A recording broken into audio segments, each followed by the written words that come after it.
Hello everyone, this is the LEGO Star Wars solo movie Kessel Run Millennium Falcon set. This has about 100 pieces more than the last minifig compatible Millennium Falcon set that we got back in 2015 to go with The Force Awakens. Now I thought this color scheme was going to be very jarring and off-putting to me, but once I got about half of this put together, I had a very unexpected kind of reflexive response to it. Nostalgia built up in me because the first major Millennium Falcon toy from back in the early 80s was white in color, and this reminds me of that. That was the first ever Star Wars toy that I personally touched in person back in those days. But beyond the nostalgia though, man, I was hoping that this low angle here would look really cool, but it kind of doesn't. There are a lot of colors on this, and not only does it have a bunch of colors that kind of mix together in a bunch of different textures, some of which look okay, some of which look unfinished, but there are also a lot of gaps. Now, most of those gaps in the build of this, and most of those you'll see from the top, are actually identical to the last couple versions. A lot of the build of this solo movie version of the ship is the same as previous versions, at least the last couple, and for good reason. They came up with a pretty decent formula for recreating this thing with Lego pieces. However, previous versions of LEGO Millennium Falcons have been based in gray, of course, and gray has the nice little side effect of hiding a lot of flaws, especially when you use a lot of it, and especially when you use both major gray tones, the light gray and the dark gray. And as such, a lot of the flaws just weren't as apparent as they would be in another color, like white here. White not only gives you a lot of contrast between its own main foreground color and the shadows behind, or the shadows of the interior space, but this color of plastic is a little bit more translucent. It lets a little bit more light through, which allows you in more lighting situations to see more of the interior from the outside that you don't want to see. And also, additionally, there are some differences in the build of this version that allow some slightly larger gaps to physically appear, not just how obvious they are, but they are actually larger. Like for instance, back here at the back, kind of the rear center slice of the pie, the pizza pie that they create for the top of this thing, this is far more gappy in here than it was on the last version. On the last version, it was actually closed up pretty nicely. That was one of the best sections right in there. But this one is far more open, and interestingly, this section of the pie doesn't even open, so that's always there. All of the other sections do open up, as we're used to by now. So I'll go ahead and take you through some of the major interior features next. Of course, this space here is very memorable, and I think they give us more seats here than they ever have in total. You can put 5 minifigures on the yellow parts, although I don't know if that's supposed to represent a seat, but you know, you can put somebody there. And you also get the additional one at the major console. This one can spin around, so a figure can be accessing all the wall controls up there with just a couple of stickers, and that looks really good to me. There aren't too many stickers used in this set on the whole. I think that the ones that they do include are put to good use and are efficient. This is a bar, so just have to imagine, for the sake of it being a kid's toy, that they're just serving up various types of alien fruit punch, right? And then, I mean, it's kind of simple, the build, but it looks okay. You have the sleeping pod little area behind, which we saw in the trailer with Lando inside of it. And then, as I said before, this section here cannot be moved, so that's always going to be there. It's kind of part of the structure. Going around to the other side, you can get to the single hyperdrive unit over here, which is just a fine build. You know, it's okay. A little bit of cargo storage here. One of these has a set of macro binoculars or electro binoculars in it in white, and then the other one has one of these piece of cargo that's being smuggled. We'll find out more about that in the movie, and we've already seen that that appears not only in this set, but this whole space, has a good amount of space. You can pose figures in there and such. This Millennium Falcon version actually has, I believe, the most generous ramp that they've done to date. You can actually place figures inside of this kind of tunnel space, the access space there, with the ramp up, and with the ramp down, well, it doesn't have any more height to it, but at least it comes up directly to the floor level, and it's a little bit longer than it was previously. So that's a little bit more useful. This space over here, not really useful at all. You can barely put a figure in there if you want. The cockpit is about the same as it's been for a while. Once again, using just a sticker for the console there. Got the all-important lever to pull or to push. And the one thing that's new here is that behind the two seats is a little coffee maker. So it's almost like it's a Lego city set. Got a little French press set up there, it looks like. Lastly, we get storage space in the center area. Now this doesn't open up all that well, but you can store a couple of spring-loaded shooters in there, and you can place figures in there. I don't think they can stand up all the way when this is completely closed up. No, actually it looks like you could get at least one to stand up when that's done. It's a little bit awkward to deal with this here because this version, the Kessel run version, the pre-original trilogy version, does have, actually even pre-prequel trilogy version if I'm not mistaken, does have the additional section added in between the cargo jaws, and Lego refers to that as an escape capsule. You see another one of these containers of whatever smuggled material that's supposed to be, and you also see a console down there. So you can place a figure or two in here lying back. This all closes up, and has been previously revealed at I think one of the toy shows. All of this comes out, so you can kind of show the reveal of how this actually is the standard shape with the cargo jaws, if you just don't have this on there. So this is yet another type of escape craft to be deployed from the Millennium Falcon. We've seen one in a very old, actually the original Lego Millennium Falcon. We saw one in use in The Last Jedi, and here's another one that's rather more substantial. These are supposed to represent engine outlets back there, some thrusters, I'm assuming. And yeah, again, it's all just opens up like so. And I think it's fine. You can use the ship that remains behind with that or without.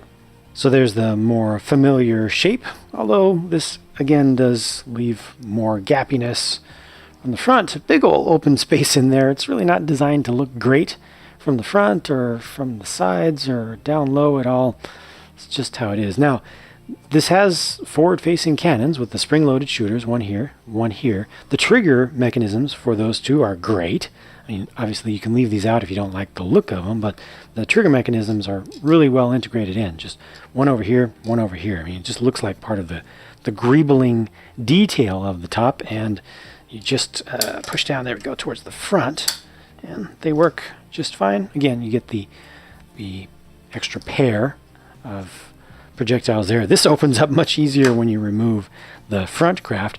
This older, in-universe, older version had a much more sensible, much more reasonable pirate defense single barrel laser cannon up on the top. I think it was a laser cannon, unless it was an ion cannon. Maybe it was an ion cannon, actually. I haven't looked that up. The radar dish over here matches the color scheme, and it's intended to be retractable, so it's not always up. Doesn't really do all that much. Doesn't really retract into the body at all. It still sticks up quite a bit. It's on a ball joint, so you can rotate it around a bit, get it to point in different directions. That's fine. And then on the underside, not the prettiest looking thing underneath. It's not supposed to be, but you do get an additional cannon down here. That's just kind of free spinning, just like the top one. Here's that longer ramp that I mentioned.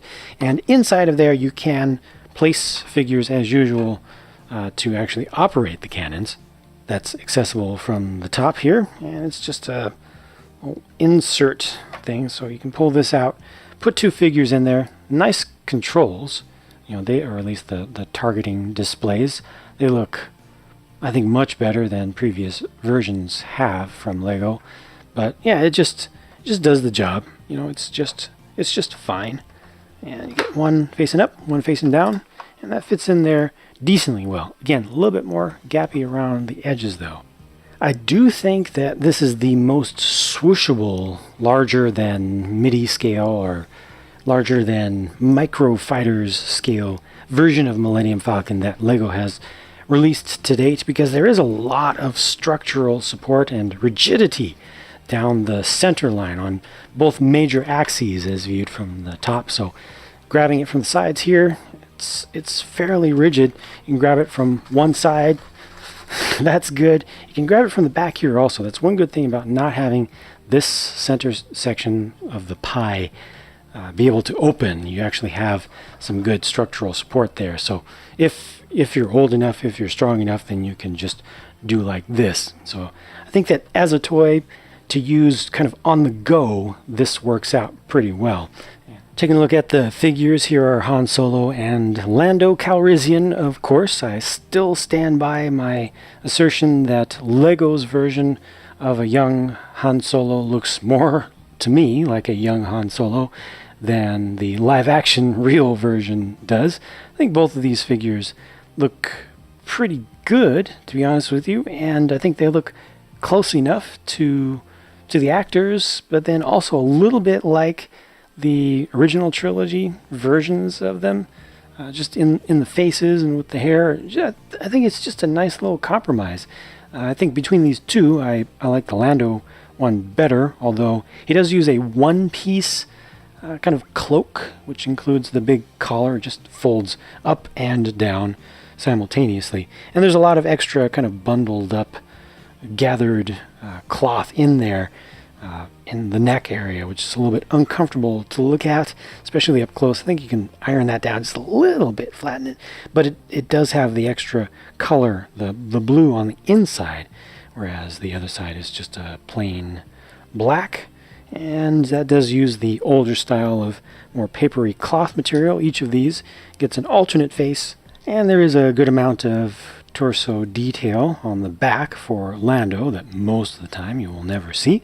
That alternate face for Lando, though, is 100% Donald Glover.